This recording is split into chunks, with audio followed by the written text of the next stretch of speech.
Good morning, friends. Today I am going to solve a question as we have discussed in our previous live class. Uh, a question in which we will see how the calculations are made in case of pro rata allotment and what are the accounting hurdles which we will face in the case of pro rata allotment. किस तरीके से हम लोग pro रेटा allotment में calculate करेंगे amount shares etcetera and उनकी accounting कैसे हमें अपनी बुक्स में करनी है. So for that I have selected the illustration number 7 of NCERT in which there are needed information is given and three alternatives which are available with the director of company is also given. First, in which they can reject all excess, application received. In second, they will allot everyone on every application they will allot a proportionate number of shares. And in third alternative, as we have discussed, that in this alternative the director can use the upper both conditions in a combined way, that they are going to reject few part of the application, excess application, and they are going to allot them proportionate number of shares to the accepted application money. तो देखेंगे हम लोग इसमें किस तरीके से. चलिए solve करते हैं इस क्वेश्चन को.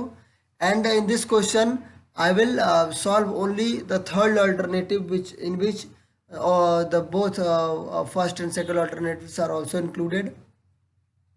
So we will see. Let's move to the board and we'll solve the question. Good morning, friends. Welcome back.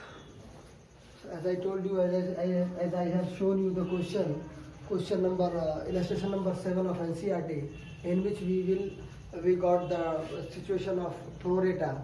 In that question we will how we will calculate the amount and the number of shares allotted and different calculations which we have to make. We will see how we are going to complete those calculations and how we are going to prepare accounting in these type of conditions.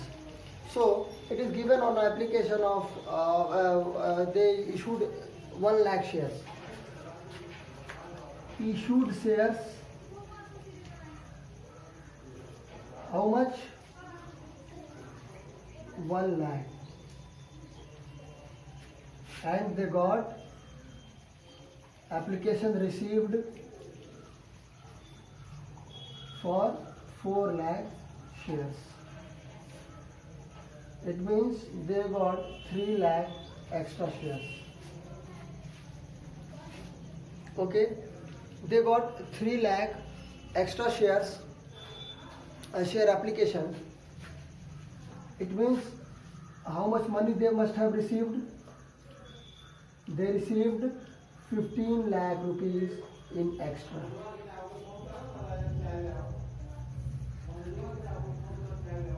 Extra money received. Extra money received. Okay, तो अब इसी को हम लोगों ने देखा था कि जो पहला उनके पास जो तरीका है उसको हैंडल करने का अल्टरनेटिव, वो क्या कि ये पूरे 15 लाख रुपए वो लोग क्या करेंगे, रिफंड कर देंगे. दूसरा, इन 15 लाख को भी कुछ ना कुछ शेयर्स दे देंगे. और तीसरा, इस 15 लाख के कुछ हिस्से को वो लोग रिजेक्ट कर देंगे और कुछ हिस्से को वो शेयर देंगे. तो वही तीसरा alternative we are discussing. So let's see. तो उन लोगों ने जब पैसा रिसीव किया तो what entry they must have done. Bank account debit for with how much money they received application of 4 lakhs, means 4 lakh into 5 that becomes 20 lakhs. 20 lakh रुपए इन लोगों ने रिसीव किया. कैसे? शेयर एप्लीकेशन के नाम पे।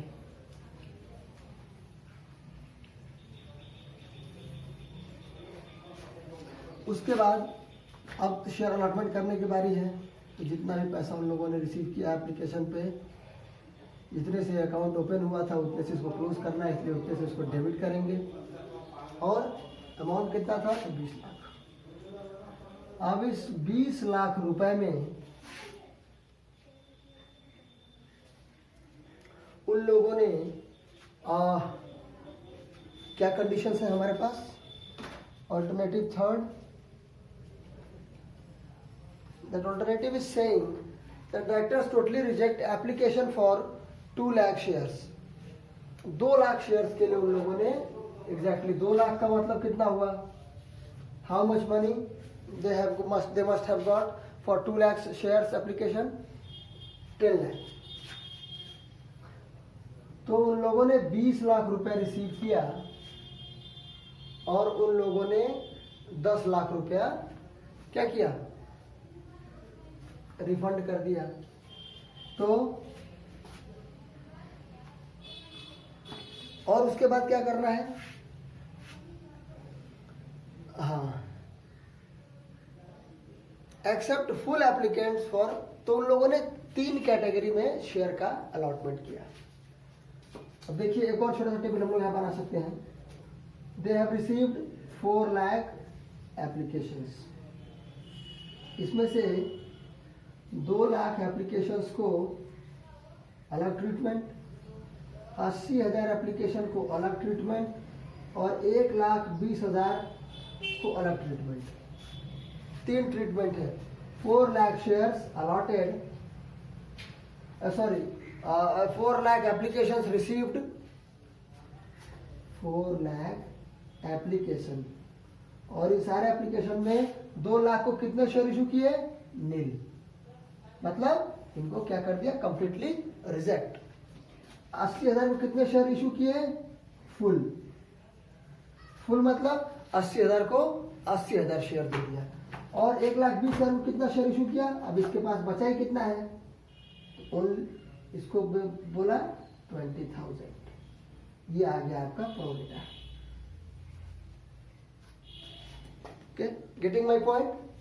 इस 1,20,000 को 20,000 शेयर इशू किया। मतलब क्या कह सकते हैं इसको हम लोग रेशियो में? 6 शेयर मांगने वाले को 1 शेयर दिया गया। ये हो गया इसका प्रोरेटा का रेशियो, क्योंकि प्रोरेटा में हम लोग क्या करते हैं? ऑन प्रोपोर्शनेट हम लोग शेयर इशू करते हैं।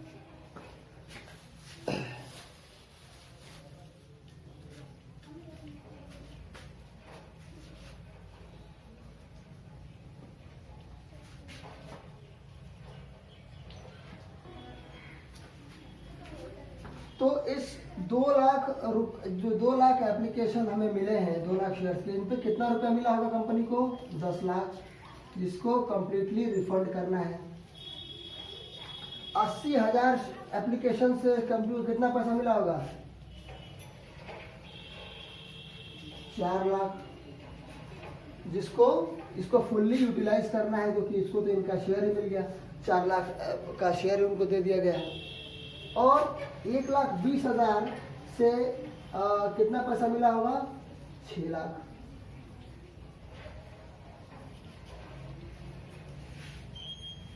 अब इस 6 लाख से, इस 6 लाख रुपए से में इनको कई चीज़ें करनी है। इनको पहले इस 6 लाख से क्या करना है? अलॉटमेंट, इस एक्स्ट्रा मनी को ये लोग अलॉटमेंट में यूज़ कर सकते हैं।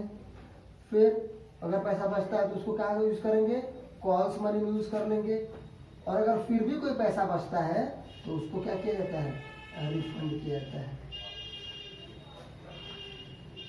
आई am sure you guys are getting my point कि यहाँ पे जो प्रोरेटा हुआ 1,20,000 शेयर मांगने वाले को 20,000 शेयर दिया गया, तो उनका 1 लाख शेयर का पैसा एक्स्ट्रा बच गया उनके पास। उस 1 लाख शेयर के एप्लीकेशन मनी का 1 लाख एप्लीकेशन मनी का इस्तेमाल कैसे करेंगे हम लोग?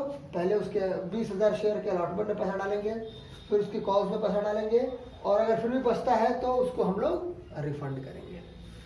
चलें। यहाँ तक आपको समझ में आ गई चीजें? चलिए,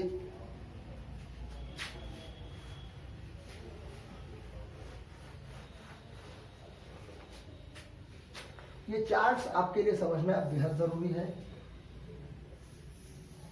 इन पे ध्यान दें।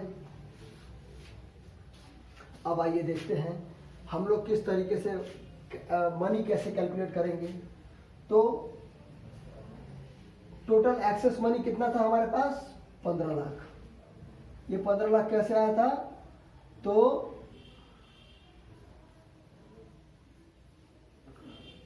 Total money received on application कितना है? 5 रुपए के हिसाब से 4 लाख शेयर्स का पैसा कितना होता है? That is 20 lakh.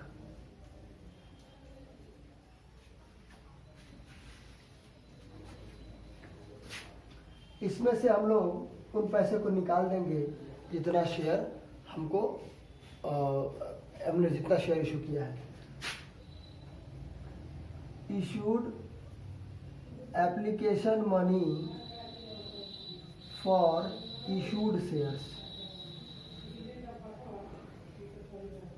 कितने शेयर इशू किए हैं? 5 रुपए के हिसाब से 1 लाख शेयर इशू किया है, मतलब 5 लाख रुपए हमें एप्लीकेशन पर चाहिए था। तो एप्लीकेशन वाले स्टेज पे हमारे पास कितना रुपया एक्स्ट्रा बचा है? 15 लाख रुपया। अब इस 15 लाख रुपए का हमें ये वाला ट्रीटमेंट करना है, ठीक है? तो चलिए देखते हैं।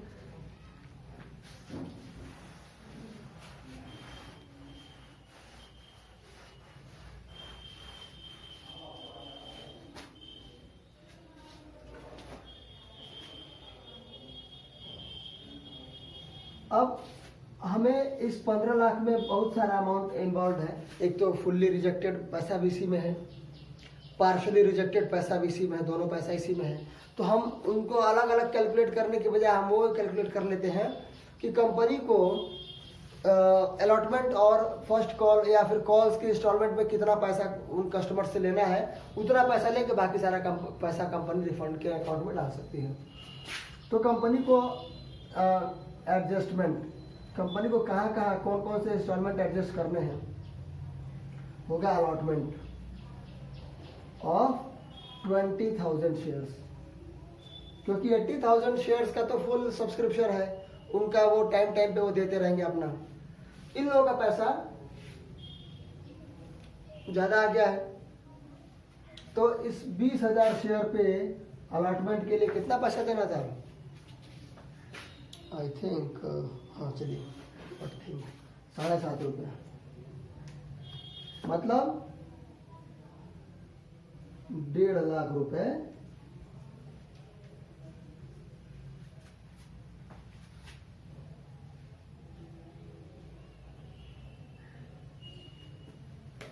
इनको मिल गया। इन्होंने इस 15 लाख में से 1.5 लाख रुपया कहाँ डाल दिया? अलॉटमेंट में डाल दिया।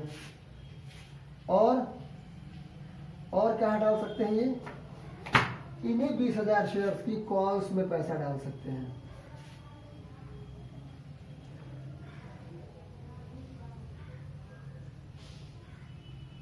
तो 2 कॉल्स है, first and second.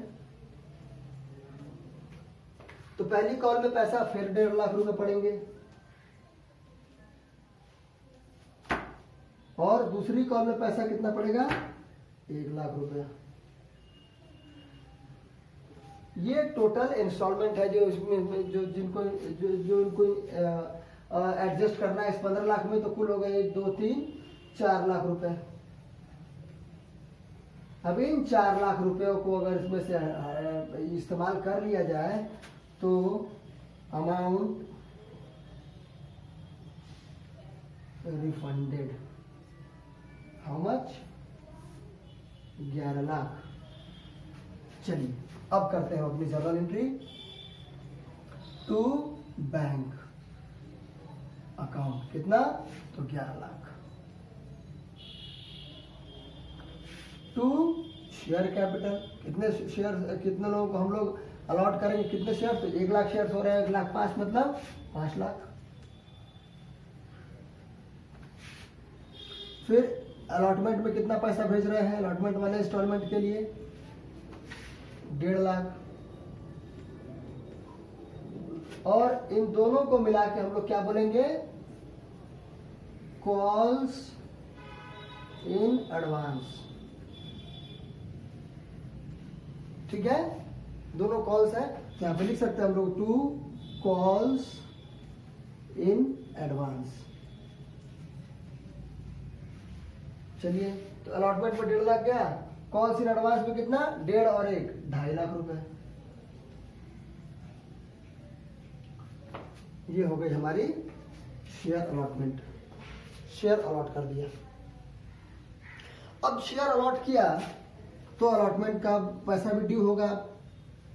Share allotment account debited to share capital account. कितना अमाउंट ड्यू करेंगे हम लोग, 7.5 लाख।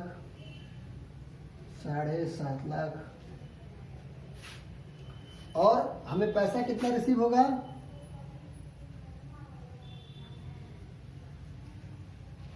अब देखिए ये शेयर अलॉटमेंट पहले ही हम लोग क्रेडिट कर चुके हैं इतना, तो इतना पैसा हमें रिसीव नहीं होगा। हमें कितना रिसीव होगा, how much money we are going to get here, only 6 lakh. 1.5 lakh रुपया हम पहले रिसीव कर चुके हैं, अभी 6 लाख रुपया हमें रिसीव हुआ। और टू शेयर अलॉटमेंट अकाउंट कितना, 6 लाख। ये हो गया आपका शेयर अलॉटमेंट। अब देखते हैं कॉल्स पर किस तरीके का एडजस्टमेंट होगा। ये बेसिक सवाल है प्रोरेटा का, जिससे आपको ऑपरेशंस को समझने में आसानी होगी। बाकी आगे तो प्रोरेटा में बहुत ज़्यादा प्रॉब्लम्स आने वाली हैं आपके लिए। देखेंगे हम लोग जब प्रोरेटा में किस तरीके से जब डिस्क्रिपेंसीज आएंगी, जब हम लोग फॉरफिट करेंगे शेयर, तो और ज़्यादा तकलीफ आने वाली है। ओके, तो शेयर फर्स्ट कॉल ड्यू किया, debit to share capital account. कितने से होगा, फर्स्ट कॉल 7.5 रुपये भी ले रहा है, तो मतलब 7.5 लाख रुपए।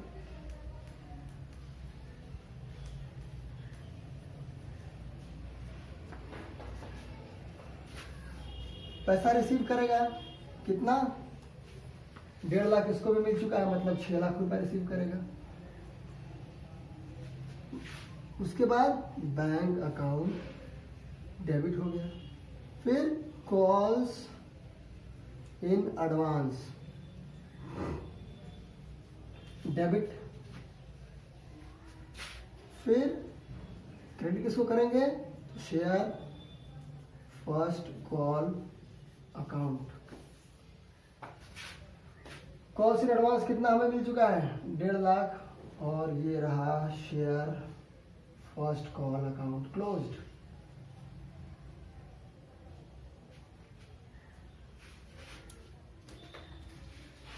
अब हम लोग same entry share second call में भी होनी है।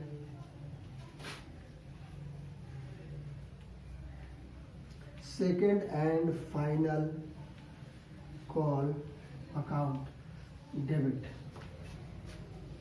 1 लाख शेयर्स पे कितना, 5 रुपया, मतलब 5 लाख।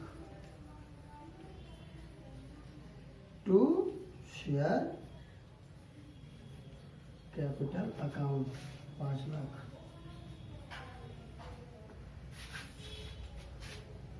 पैसा रिसीव करेंगे, सेम एंट्री, एंट्री होने वाली है। तो इस तरीके से हम लोगों ने इस सम को सॉल्व किया। अगर आपको टेबल समझने में कोई प्रॉब्लम है, या फिर आपको अकाउंटिंग ट्रीटमेंट का इसके जो एंट्रीज जो मैंने की हैं वो समझ में नहीं आ रही हैं, तो please let me know. And I know that prorata is quite confusing, and if you are confused, no issue and nothing new in it. नई चीज़ें हैं तो कंफ्यूज करेंगे ही करेंगी. It's all, the confusion can be removed only with the combined effort of you and me. So start working with me. कहीं भी problem है exactly वो पॉइंट बताइए मुझे कि ये पॉइंट कैसे ऐसे कर दिया आपने. Let me explain. ये पॉइंट, ये पोर्शन आपने कैसे सॉल्व किया मुझे बताइए. Then I will in our live classes I will explain those portion of this video. Okay guys, thank you and all the best. So guys, last but not the least, my instructions. Keep practicing more questions from your book. Let me know the point of confusion if you have any. Problem solving is going to start in this chapter, and so be prepared and start working along with me and my videos, and keep giving feedback and let me know your doubts. So guys, thank you and all the best for your coming problems which you are going to face. And always never try to complete things, try to get the things, try to understand the concept. That is the best reward you are going to give your parents and your teachers. Thank you.